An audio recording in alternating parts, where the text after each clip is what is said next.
खुलुमबाय गोजोन फुंबिलिनि गासैबो बड'लेण्ड बुब्लिनि अनसायगिरिफोरखौ बरायग्रोबाय।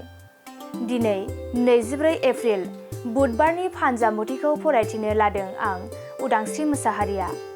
फानजामुथिनि गिबियाव दं मेष राशि। माबा मोनसे बिबान मोननो हागौ, साननाया जाफुंगोन, मोजां सान जागोन। बृष राशि।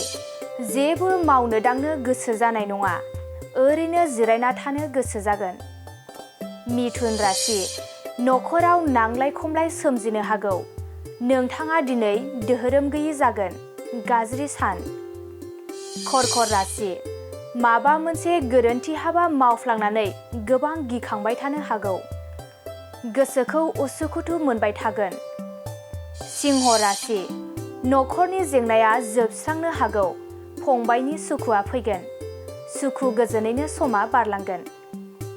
कन्या राशि। बेफार फालांगियाव खहा जानो हागौ, एसे थाल लाना हाबा मावनाया गाहाम जागोन, गाज्रि सान। तुला राशि। मोजां सोलोंथाइ लानो हागोन, गुबुनजों मान होजागोन, मोजां सान जागोन। वृश्चिक राशि।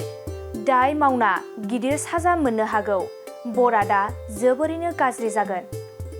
धनु राशि। दिनै नखराव फिसा मोननांगौ दंब्ला फिसा मोननो हागौ, रंजा खुसिनि सान जागोन। मकर राशि।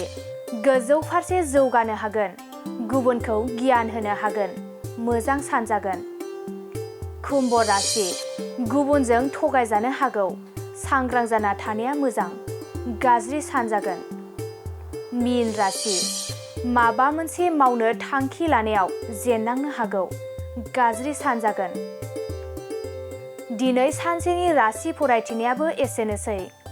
आसा खालामो नोंथांनि दिनैनि साना मोजाङै मोजां थांगोन, बेखौ बड'लेण्ड बुब्लि नखरनिफ्राय मिजिंथिबाय। गोजोन्थों। मोनसे गोजोनथाव खौरां। नोंथाङा नोंथांनि न'खौ समायना रमायना जोंख्लाब माख्लाब खालामनो गोसो दं नामा? थारैनो नोंथाङा नोंथांनि न'खौ समायना रमायना साजायनो गोसो दंब्ला नोंथांमोननि थाखाय बिजनेस बेन्स प्रडाक्ट्स कम्पानिया गोजोनथाव खौरां लानानै फैदों। गोदान बोसोर रंजालि बैसागु फोरबोजों लोब्बा लाखिनानै बेन्स प्रडाक्ट्स कम्पानिया नोंथांमोननि थाखाय अफार होनाय जादों।